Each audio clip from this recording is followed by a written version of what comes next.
Well, good morning, everybody. I'm Jan Erickson from Stepping Aside, and welcome to As Above, So Below, a Rune and Tarot divination for Thursday, the 31st day of March, 2022. Well, April is tomorrow, and I don't know. I have to plant broccoli seeds today. We do that by we start seeds by putting them between wet paper towels and sticking them in a we use a freezer bag, like a small freezer bag, a Ziploc, and we blow some air into it and create a little environment for it. That way, if it needs to go in the refrigerator, if it needs to be, like cold stratified or something, we can put it in there and wait for them to pop, and or we just take them into the plant room where we grow our seedlings, and that's usually where they go. Most don't need to be cold stratified. So anyhow, my husband planted a couple different varieties of well, I think he did the peppers too, but he did a couple varieties of tomatoes, and then a couple days later the peppers were starting to come to pop out of their little seeds, and so that was cool. I think it's cayenne, and then also we have some Hungarian paprika, which, I mean, we ended up buying a smoker and we made smoked paprika, and it's just awesome. So anyway, that was very cool. We save our seeds, but I still had some from the package I bought from Baker Creek, and that was cool. We still had some. So we've got two of them. We were growing some from the ones that we grew last year, and then just in case there was cross pollination. I mean, we never know, right? This time I'm going to grow the ones from the package in the greenhouse away from everything else, because I want to make sure that they stay true to that as much as possible. So, but ultimately we don't have to buy seeds because we just save them, But anyway, those are up. Today I have to do broccoli. I have to start those, and so that'll be cool. But anyway, let's go ahead and take a look at today's esoteric influences. If this is your first time here, welcome. I appreciate you so much coming by. I like to start out with the esoteric influences from the weekly posts that I do over on the blog at Stepping Aside. I'm steppingaside.com is the web address, and if you click on show more, you'll see all the other places I am, including where the blog address is there. And so that, along with the weekly numerology, the daily correspondences for each day, for work and magic, and then there's one I call the ascendant, rays, nodes, and other astrological influences. So it's kind of an esoteric thing, but I like it, and I just find I like the underlying energies of things. And so looking at where the cosmic rays are for that day, for each day, I just find it to be interesting. So anyway, that, and then there's also a longer version of the correspondences over on Patreon. It has actual recommendations for work and magic, and then if you want to follow me over there. And then also I write on Medium. There's a couple posts I put up there, and so you can check all that out. That goes up on the weekends. It goes up on Saturdays. Last couple of times I've forgotten, and I've put the Medium ones up on Monday, so I finally figured out how to schedule things there. I don't know. I've just never done it there, so I haven't paid attention, and it was right there in front of me, so I don't know. You know how that goes. But anyway, there's all that. So anyway, let's talk about today's esoteric influences. For the 31st, we have a 4 numerology, so structure, foundation, pragmatism, order, grounding, patience. Iwas is the rune for today from the esoteric influences. It won't probably be the one for the reading, but anyhow, it's the link between realms. It means protection. The U tree, connection between opposites. For the geomancy rune for today is Tristitia, which is a little bit more. It's a little different than a missio. Missio is loss as well. Tristitia is about loss, but it's a different type of loss, and it can lead to a real ego focus. So loss, grief, condemnation, secretiveness, holding grudges. So you can see where a missio is just more the decrease of something. This is a little more emotional, which again can lead to an egoic focus. The sun's in Aries. The moon is also in Aries. It moved into Aries at 2:31 this morning. We have the new moon at 11:24 p.m. tonight. And so you can set your intention either then, or you can wait until Friday to do it if you want to. You've got that 24-hour period. Planetary governance for work and magic today is Jupiter. And the information for today is your intuition is strong, as is your compassion for the needs of others. And though you may want close friendships, you may find it difficult to trust that experience, and with unrealistic boundaries, the outcome of that. Trust kind of can go either way. You can trust too much, you can not trust enough, and you never get the balance right there. It may be best to reevaluate your own need for grounding or structure, while at the same time understanding the part you play in the whole situation. On this new moon in Aries, set your intention for the coming lunar month in a manner that balances your own self-assertion with a compassionate and heart-centered response. Resist inferior or destructive influences that engage in behavior that is impulsive or inappropriate without resorting to an extreme reaction. Remain calm and refuse to take the bait, irrespective of the actions of others. Rise above the moment to understand the overall agenda at work before responding. And when you do, be clear in your expectations and refuse to compromise your values. Take some tea here. So, I guess, sometimes we especially the idea of maintaining balance and things, trying to get to a center point with everything you do. You get out on too much of the extremes, and it's anyone's guess, right? Well, let's take a look at the Elder Futhark Rune for today, for the reading. Be interesting if it was I was. I'm gonna leave that up here on the screen, only over to the side, so I can just in case. The last couple of months we've been having it where, well, no, it's just Laguz. Well, part of I was anyway. Laguz is flow, clairsentience. Can be useful in trance work. It's useful if you're empathic. There's a meditation you can do to draw back your energy to you.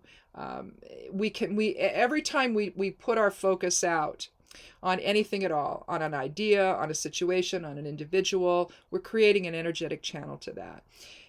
You really should, if you're an empath, you really should be. And sometimes I have to do this more than once in the day, but at least once a day, dissolve those connections that you make. I would do it probably in the morning when you get up, because whatever's happening astrally when you're asleep, you're still making connections there.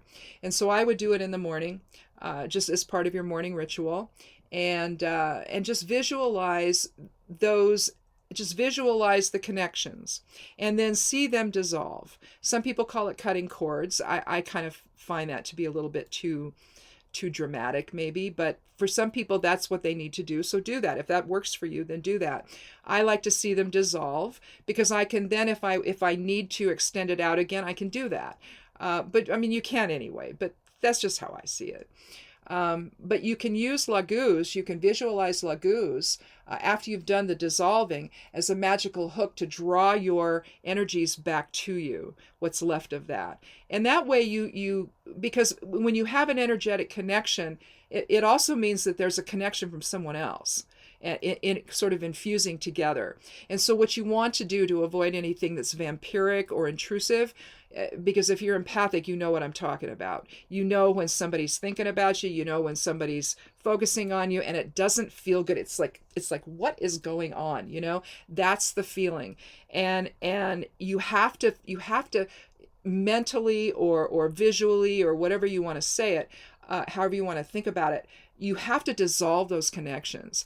And when you do, you pull back what's yours. And you can either just visualize that happening, or you can chant Laguz softly to bring that back to you. So that's another usage of Laguz, which I find to be quite helpful. Especially after being in large grocery stores. Those just totally do me in sometimes. No, I mean, I don't know about you guys, but it totally does me in to be in a big store. It's just too much. Well, we have Caput Draconis here. Is that Kappa? No, that's Kata.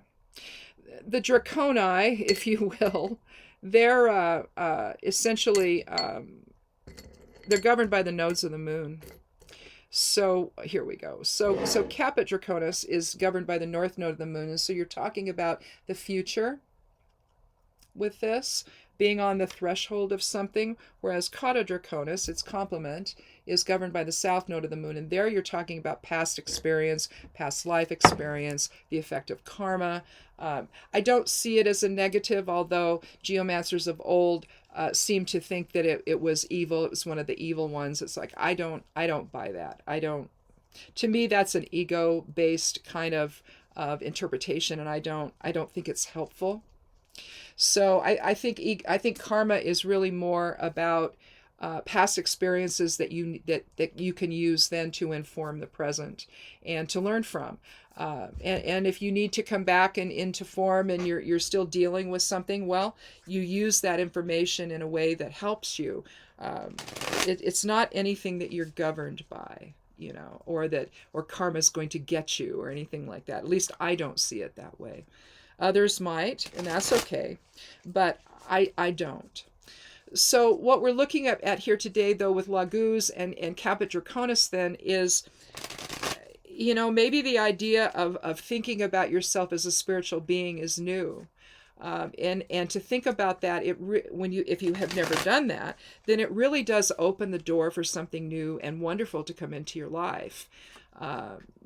To understand the flow of spirit into everything you do and everything you are, and having that inform things instead of allowing the reactive ego to take charge, and because you know how that feels when you can. It's the idea, I guess, of being able to stand above things and take a look at them dispassionately, and in a way that you're not getting caught up in emotion with it, and just see the bigger picture. If you have a friend that is constantly in chaos, or someone who's got issues, and it comes out, maybe they make sarcastic comments, maybe there's somebody that engages in negative humor. Well, you can think of them in a negative way, and I suppose, it might be fair to do that, but it's still a reactive way of doing it. Instead, if you allow if you employ the idea of Laguz, and if you let spirit flow into your awareness, then, or higher awareness to you access that to try to figure out what's going on with the individual, then maybe you understand that there's maybe some trauma in their life where they felt powerless, and this negative humor stuff is what they do to feel powerful, and so that they, in other words, they're protecting themselves really with it. And I know that sounds odd, but think about it. Kind of sit with that for a little bit. If you know somebody like that, think about them from that standpoint and see if maybe some of the resistance you feel toward them maybe softens a little bit, because you're understanding something a little more about the situation. And as irritating as it is to deal with somebody that does that, if you can see them from the standpoint of, hey, maybe there's the inner child inside that's going, don't hurt me, and so I'm going to hurt you before you do that, right? It keeps people away from them. It's literally a way to protect themselves. It's not appropriate, mind you, but it's what they do. And I think all too often people that are like that, there's a lot of inner wounding in them. So when you think in terms of Laguz and allowing spirit to inform things, and the kind of future we can say future that opens for you, it brings in a whole other level of awareness and compassion to how you see other people. So anyhow, we'll see what that has to do with today, though, when we look at the small cards, the cards, because one of them isn't a small card here, it's Judgment. And again, we were just basically talking about that. So I'm not sure here if I want to leave these in the order we have them here, but I have the Ten of Pentacles, which is a lovely card. You see the Kabbalistic tree of life here, if you want to call it that. That's the pattern. Basically, it's this here. It's starting to get a little tattered up here. But it's essentially the same thing, isn't it? And realistically, where shall I put this so that I can fix it a little bit? I may have to stick it in one of those page protector things. But then it kind of has a glare to it on the screen, so I don't know. We also have Judgment, as I said, and then the last card is the Eight of Wands. So I don't know if it would benefit us to, I think I will. I'm going to put the 8 first. And how we see things. I think that how we see things with Judgment, I'll make that the significator. So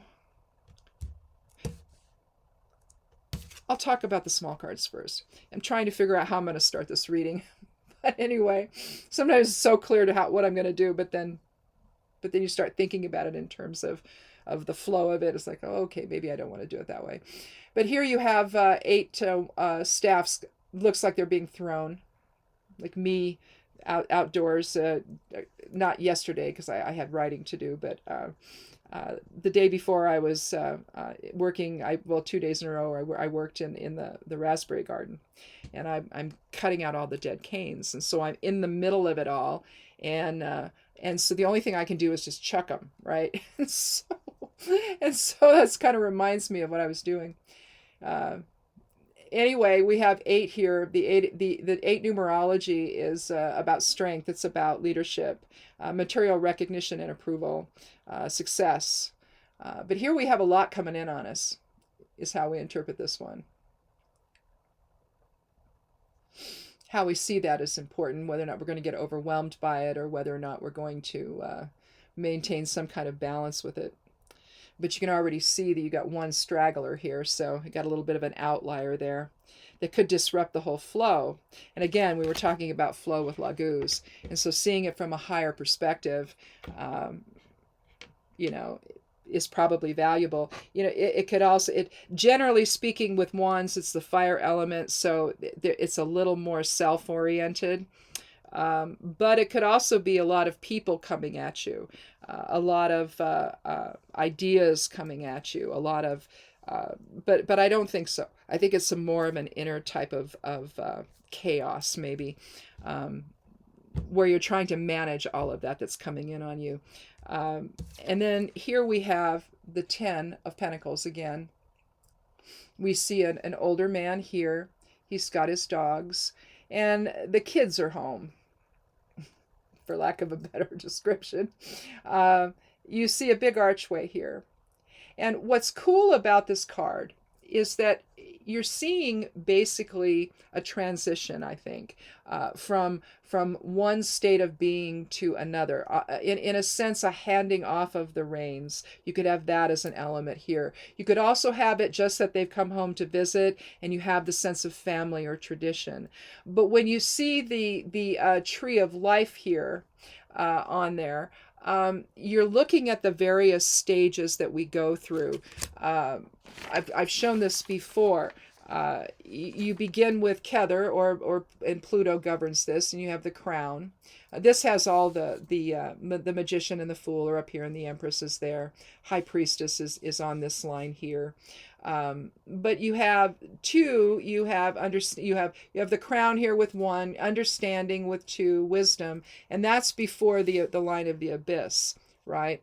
These are the things that you need to come into life with.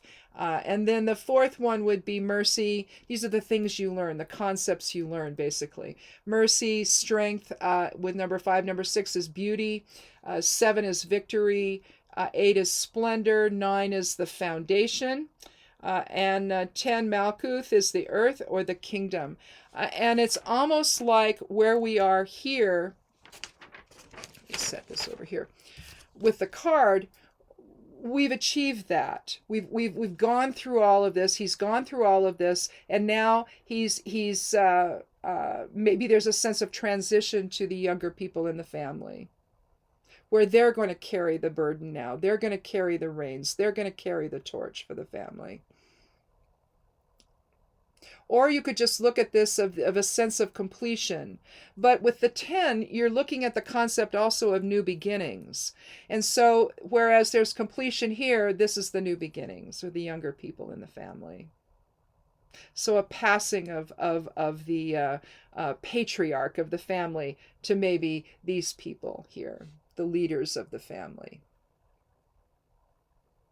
Passing off his knowledge, passing off all the tradition for the family to the kids, basically. So there's a sense of peace, there's a sense of security. And there's also a sense of Caput Draconis there, where you're on the threshold, going underneath the archway here. You could say that they're on the threshold of new experiences. As he's coming to the end of his life, they're in a sense taking the reins and beginning that his role basically passes on to them, I guess is what I'm trying to say here. Then we come to judgment. We see the angel above, Gabriel, blowing his horn, waking everybody up out of their coffins. Now, in other non-traditional decks, this will be called either rebirth. Druidcraft Tarot calls it rebirth. Other ones, like I think Heindel and Crowley's Thoth deck or Thoth deck, that they call it Eon. So you'll see this. This is the Rider-Waite deck, and so it's going to be called Judgment. But again, other ones are going to call it something else. I'm not so comfortable with the idea of Judgment, but I kind of like the other ones. Like, I think it's more rebirth. But that's what this is. And this pennant here that has the red cross on it, I see it this way. It's not a religious cross, I don't feel. We have spirit at the top, form at the bottom, and then here with the horizontal plane we have the polarity, masculine versus feminine, or projective versus receptive. Theoretically, if we were aware when we came into life, and when we wake up as a baby, we're a little more aware of who we are. But then as you get a little bit older, you kind of forget. We would stay right about here in the center and balance spirit versus form. But we don't. We can be way down here or anywhere between here and here. But generally speaking, most people live about here because they really do go through the veil of forgetting when they come into form. And, but here you have a chance to redo that. Here you have a chance to wake up, to awaken to truth, to spiritual truth of who you are, and to basically employ Laguz, certainly, or embrace the concept of Laguz. Oops, I'm upside down, aren't I? As you flow in spirit. And you have a new balance here. Here you're in perfect balance. You know who you are. You awaken to the truth of it all. And you're basically raising your arms in gratitude and supplication to spirit.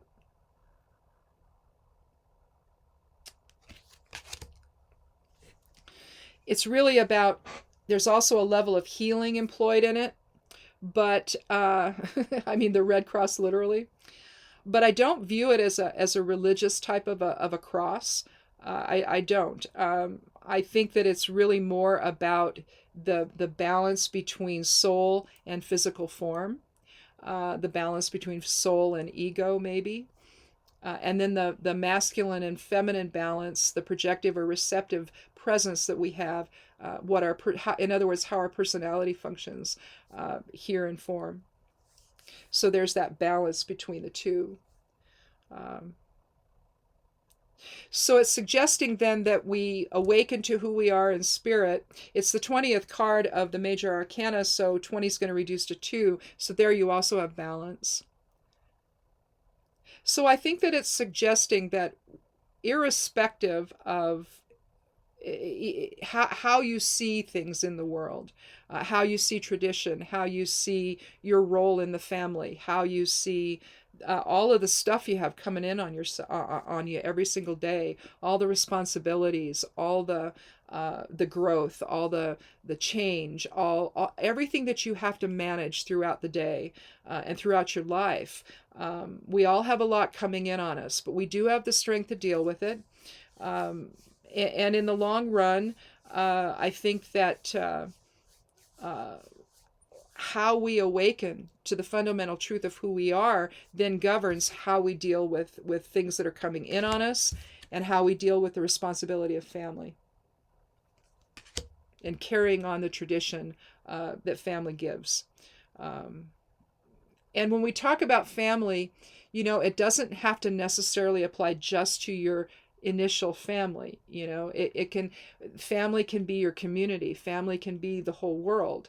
I really believe that we are one family. I think that we are one from one soul, essentially. And from there, it all splits out into different experiences, and we're just all components of that. The we of it, the individual of it.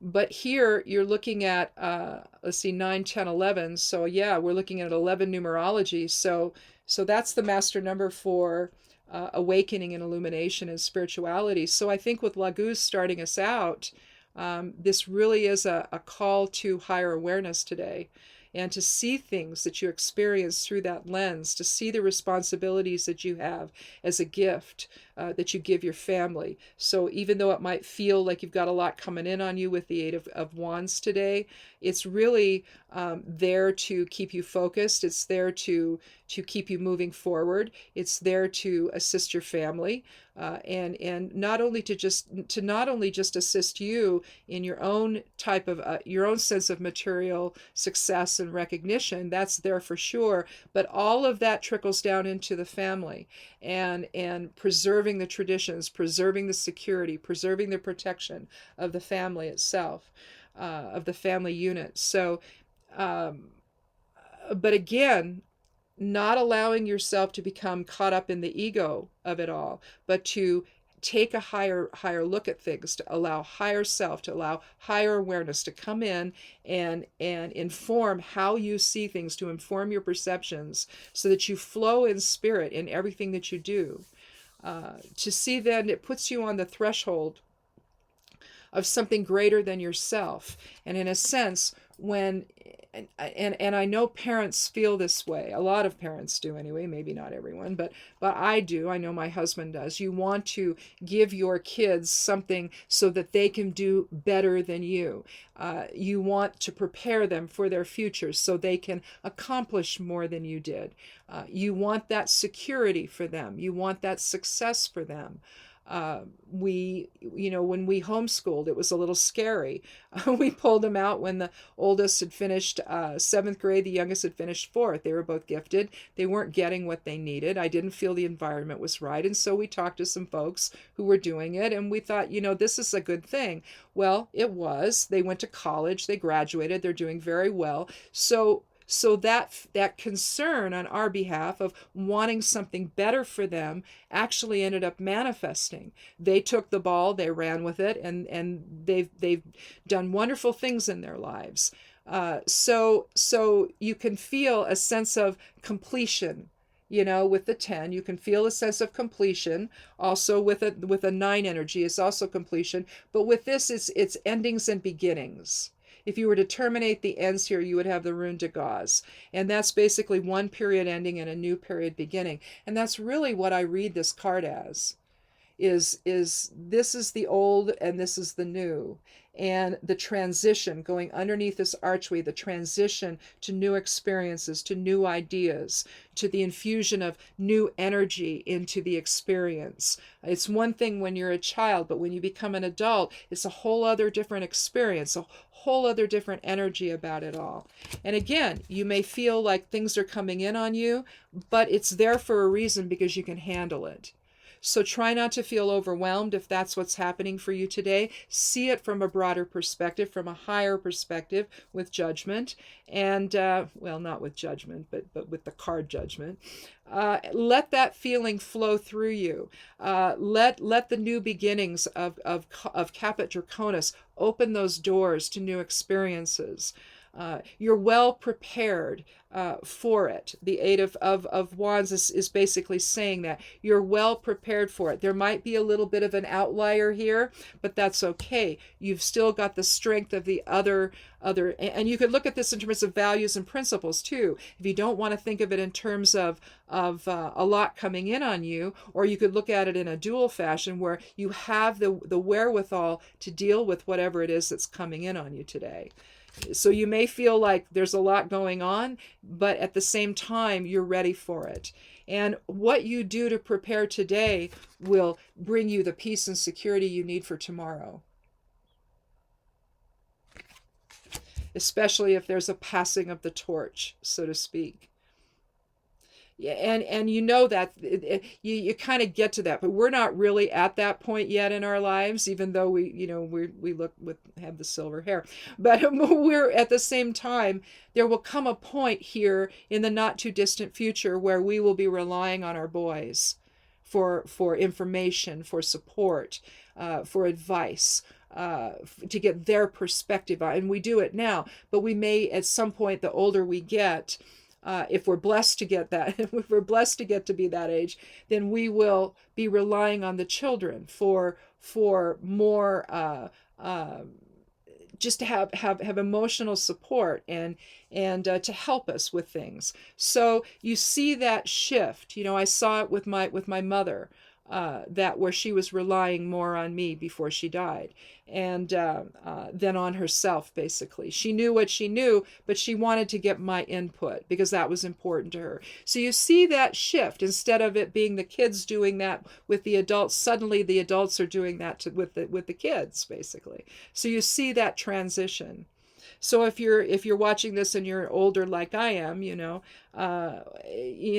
you know what I'm talking about. You want to get to your kids' input on something, and even though you've lived your life and you likely know, you still want their input. And so, but again, understand that what you put in today, you will benefit tomorrow. And to not hold yourself in such an egoic focus that you can't allow higher self to come in and allow you to see the bigger picture of things, from a loving standpoint, from a Laguz standpoint, and understand that you really are on the precipice of something new here today.